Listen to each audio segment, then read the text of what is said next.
자, 이런 상황 속에서 외세에 대해서 지금 불만이 있을까 없을까? 당연히 있겠죠. 그죠? 그러니까 자연스럽게 반대하는 거예요. 반대하는 거예요. 어디에? 반외세. 외세에 반대하는 이런 모습들. 그 다음에 바로 이렇게 양반 임대하고 이렇게 세금 막 뜯어가고 있는 어떤 이런 모습들. 안 좋아. 너무 안 좋아. 당연히 반대하겠죠. 어디에? 바로 당시 어떤 신분 제도를 유지하고 있는 이 봉건 정부.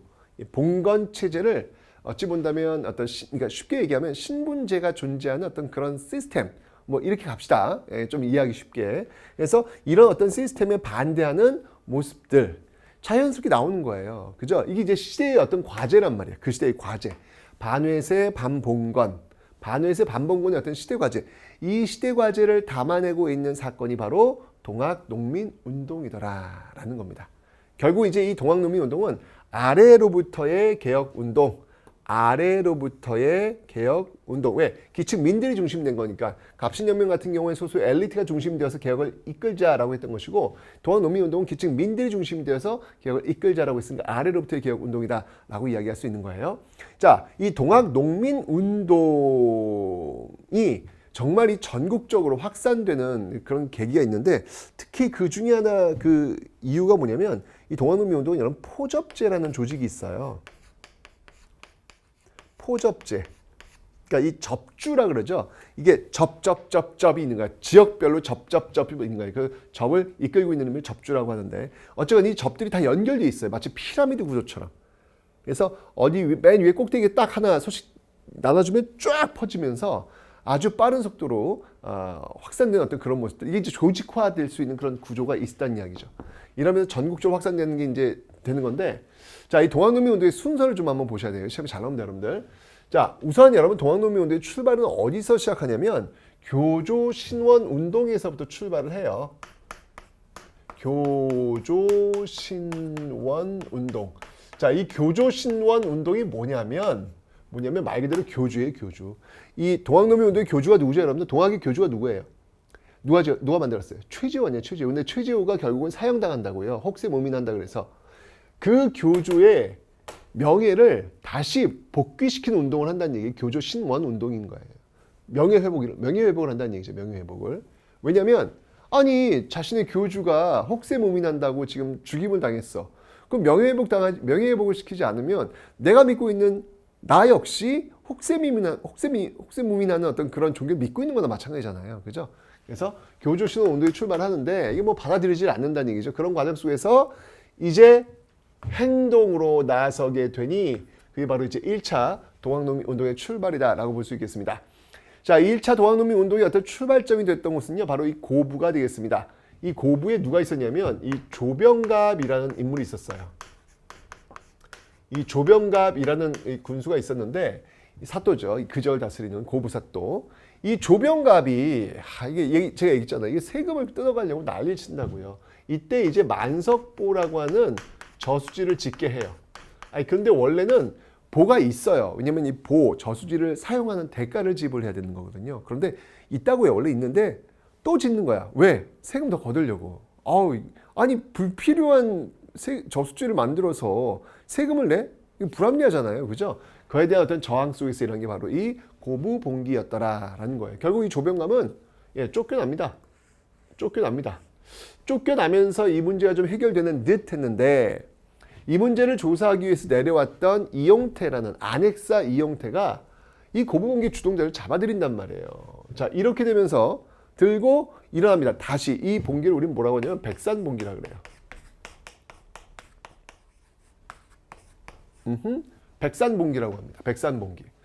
자, 이 백산봉기는 바로 이용태, 안핵사 이용태가 그 원인을 제공했다라고 봐야 되겠죠. 실질적으로 이 백산봉기가 어찌 본다면 이 동학농민운동의 출발이라고도 볼 수 있어요. 왜냐면 여기서부터는 멈추지 않고 그냥 진격이야. 진격의 농민군. 이게 이제 나오는 그 시점이 바로 이 백산봉기거든요. 자, 이 백산봉기가 출발하면서 이제 관군들과 부딪히기 시작합니다. 자, 그래서 관군과 부딪혀서 이제 이긴 전투가 있는데요. 그게 바로 황토현 전투라는 거예요. 황토현 전투. 그 다음이 황룡촌 전투. 황룡촌 전투. 자, 여기서 모두 승리를 거두게 됩니다. 아니 근데 승리를 거둬도 좋긴 좋은데 이게 좀 말이 안 되지 않아요, 여러분들? 아니 관군과 맞서 싸우는 거야 지금. 정규군과 싸우는데 정규군이 져? 농민군은 숫자가 많아도 여러분들 어찌 보면 오합지졸이에요. 아니 농사 짓는 사람들이 무슨 뭐 대우를 어떻게 정비하겠습니까? 그래서 죽창 하나 들고 그냥 싸우러 나가는 것 뿐이에요. 아무리 숫자가 많다고 해도 정규군이 이 농민군한테 진다? 야, 그럼 뭐 이게 이 당시 정규군은 이거 뭐 외세랑 뭐 싸워서 이길 수는 있겠습니까? 그죠? 이런 어떤 그 모습들을 보이면서 결국 어떤 일이 벌어지냐면 난리가 납니다, 여러분들. 바로 이 전주성이 점령이 돼요. 세상에나. 이게 웬일이니? 아니 전주가 어떤 곳이야? 지금도 여러분들 전라도에서 제일 중요한 도시 한번 꼽아봐라라고 한다면 전주, 광주 이렇게 나오지 않습니까? 그죠? 그 전주가 지금 떨어져 나간 거야, 농민군한테. 웬일이야? 아니 이 전주하면 이 전라도의 어떤 관문 역할을 하는 곳인데 전라도가 어떤 곳이 곡창지대 아닙니까? 곡창지대. 우리나라 최대 곡창지대. 거기가 지금 농민군 속에 들어간 거야. 야, 이거는 역사상 이런 일은 없었던 것 같아요. 역사상. 그죠? 자, 이게 정부가 놀랬어. 자, 이제 여러분들은 이제 정부가 어떤 선택을 할지 느낌이 그냥 빡 오시죠? 정부 놀랬어. 어떻게 했을까? 그렇죠. 늘 그래왔듯이 한 번도 우리의 예상을 벗어나지 않습니다. 또 외세에 SOS를 칩니다. 예, 그러면서 어디 그 SOS 친 곳은 어딜까요? 청나라겠지 뭐. 예, 그러면서 청나라가 또 출병을 합니다. 난리 났다 진짜. 이게 진짜 정말 이 버릇 못 고치네. 청나라도 출병을 해요. 자, 그런데 여러분들 여기서 우리가 놓치지 마실 거. 청나라 군대가 우리나라에 들어오면 자동적으로 이 조약이 발효가 돼야 돼요. 10년 전 갑신정에서 우리 배웠어. 뭐였죠 그게? 맞습니다. 바로 텐진 조약. 이 텐진 조약에 의해서 상대국에다가 그 사실을 통보해야 된다라는 것이죠. 자, 이 텐진 조약 여러분들 알고 있죠? 네, 요거는 바로 갑신정변 때 청과 일본이 체결했던 조약입니다.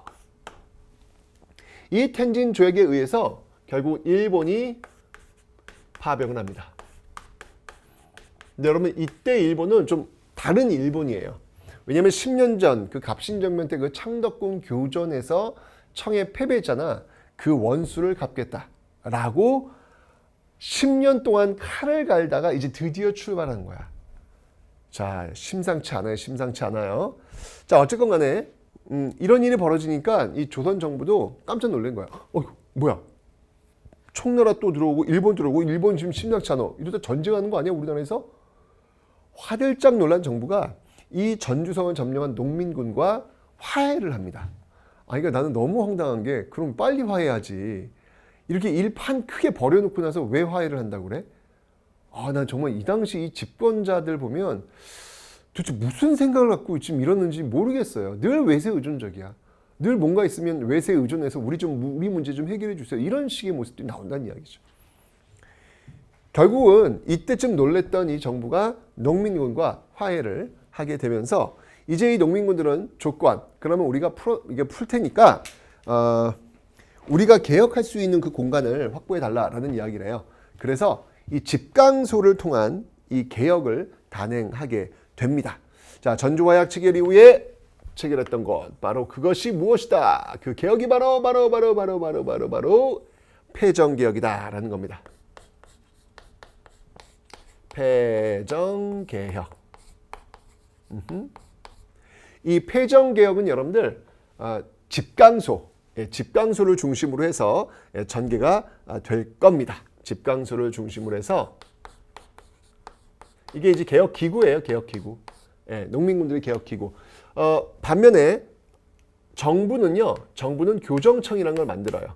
이런 농민군들의 그런 요구를 들어주기 위해서 이 교정청이라는 걸 또 만들어 가지고 개혁을 단행하려는 어떤 그런 모습들이 나타나고 있습니다. 진즉 좀 이러지, 진즉 좀.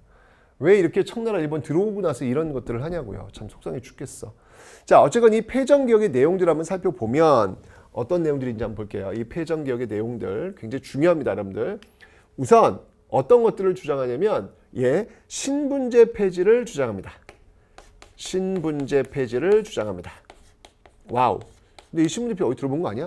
그 앞에 10년 전 바로 위로부터의 개혁이라고 할 수 있는 갑신정변에서도 역시 신분제 폐지 주장했죠. 동학농민운동의 신분제 폐지 주장하는 거야. 이건 바로 이 시대 반봉건, 즉 봉건, 신분제가 있는 이 봉건 시스템을 반대해야 된다는 어떤 시대적 과제, 실천을 지금 담아내고 있는 개혁안이 바로 이 폐정개혁안이다라고 볼 수 있는 것이죠.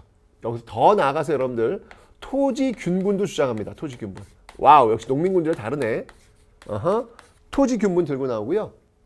그리고 과부들의 재가도 허용하라.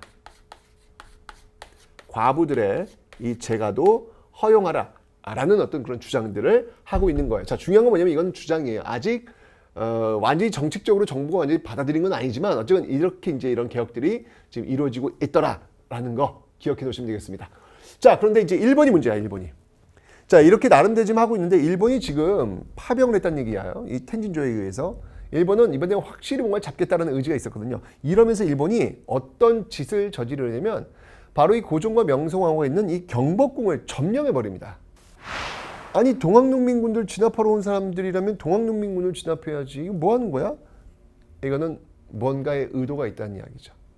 그래서 고종과 명성황후를 확보한 상태 속에서 일본이 이제 청나라에 선전포고를 때립니다. 이러면 전개된 게 바로 이 청일전쟁.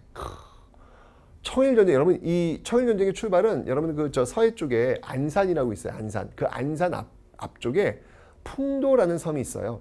그 풍도에서 일본이 선전포고를 하면서부터 뭐 안성으로 확산돼 가지고 뭐 평양까지 가지고 쭉 올라가는 우리나라 전 지역이 전쟁터가 되어 버리는 그런 어떤 모습들을 보이게 되는 것인데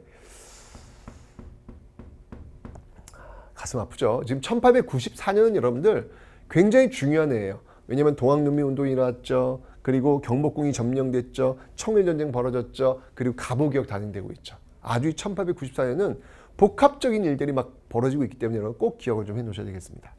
자, 이렇게 되니까 농민군들이 뭐야? 경복궁을 점령했다고? 니네들이? 왜? 뭔데? 무슨 자격으로? 라고 하면서 안 되지, 그거는. 다시 일어나게 돼요. 이 경복궁이 점령되면서 농민군들이 다시 일어나게 되더라 라고 하는 거. 자, 그래서 여러분들 이 1차 봉기는요. 1차 봉기는 어떤 특징을 갖고 있냐면 1차 봉기는 사실은 반외세와 반봉건 중에서 일단은 지금 1차는 지금 내부적인 어떤 문제들이 많잖아요. 그죠? 그래서 이 반봉건적인 요소가 좀 더 많아요.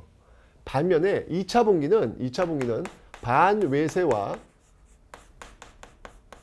반봉건의 성격 중에서 이거는 일본의 어떤 이런 행동들 때문에 일어난 거기 때문에 반외세적 성격이 좀 더 강해요. 둘 다 있었던 거지만 좀 더 강한 게 바로 2차 봉기다라는 것이죠. 그래서 1차 봉기에서 2차 봉기로 이렇게 넘어가는 그런 모습들이 나타나는데 그렇게 되었던 이 배경, 그 배경 가장 중요한 게 바로 이 경복궁의 점령. 이게 결정타를 매기게 되면서 농민군들이 지금 들고 일어나게 되었던 사건. 이게 이제 2차 봉기로 연결되는 겁니다. 자, 이 2차 봉기는요, 규모가 더 커져요. 그래서 왜 포접 중에서도 여러분들 남접이 있고 북접이 있는데 이 남북접이 연합을 합니다. 남북접의 연합. 남북접이 연합을 하게 되는 것이죠. 자, 이러면서 남북접이 연합을 하면서 일으켰던 전투, 그 전투가 바로 우금치 전투다라는 겁니다. 바로 아까 얘기했던 그 공주 고개를 넘어가는 것, 이게 중요하죠. 특히 공주를 왜 얘기했냐면 여러분들 이 공주는요, 백제 문영왕릉 그리고 고려시대 때 그 공주에서 망이 망소에 난 공주 명학소에서 일어나잖아요. 꼭 좀 기억 좀 해놓으셔야 된다는 이야기예요. 그죠? 예, 그리고 이 공주에 가면 문영왕릉 볼 수 있고 그리고 또 이렇게 동학농민 운동도 연결된다는 거 이렇게 중첩되어 있는 것도 한번 기억을 좀 해놓으시면 되겠습니다. 됐죠? 자, 이 우금치에서 전투를 벌이게 되는데 일본이 여러분 이제 좀 설명드리겠지만 청일전쟁에서 승리를 잡으면서 이 갑오개혁을 또 밀어붙이는데 갑오개혁을 주도했던 그곳이 어디였냐면 바로 이 군국 기무차라는 곳이에요. 네, 갑오개혁을 단행했을 뿐만 아니라 바로 이 동학농민군을 진압하는 그런 어떤 지휘 역할도 담당하게 되더라라고 하는 거. 정말 아쉽습니다. 예, 그 우금치를 넘지 못하고 결국은 실패로 돌아가면서 도항농민운동은 실패로 돌아가는 어떤 그런 모습들 나타나는 것이죠. 자, 바로 이게 이제 도항농민운동의 어떤 흐름이에요, 여러분들. 예, 어떤 배경들 속에서 출발하게 되었고 시대의 정신을 알 수 있는 반에서와 반봉건의 정신을 갖고 있었으며 바로 이런 어떤 흐름들 속에서 1894년 일어나고 있었던 사건, 이게 바로 동학농민운동이다라는 것을 기억하시면 되겠습니다. 됐죠? 자, 그러면 여러분들 갑신정도 실패했어. 위로부터 계획도 실패했고 아래로부터 계획도 실패했어. 의미 없을까? 의미 없는 건가? 아니라는 거예요, 여러분들. 예. 여기에는 비록 실패했지만 이들의 주장이 역사 발전에 모두 합치하고 있기 때문에 그 시대의 과제, 반해세와 반봉건이라고 하는 그 과제를 해결하기 위해 노력했기 때문에 이것은 의미가 있다라는 겁니다. 의미가 있다라는 겁니다. 자, 어떤 면에서 의미가 있는지 다음 챕터에서 한번 확인해 보도록 하겠습니다.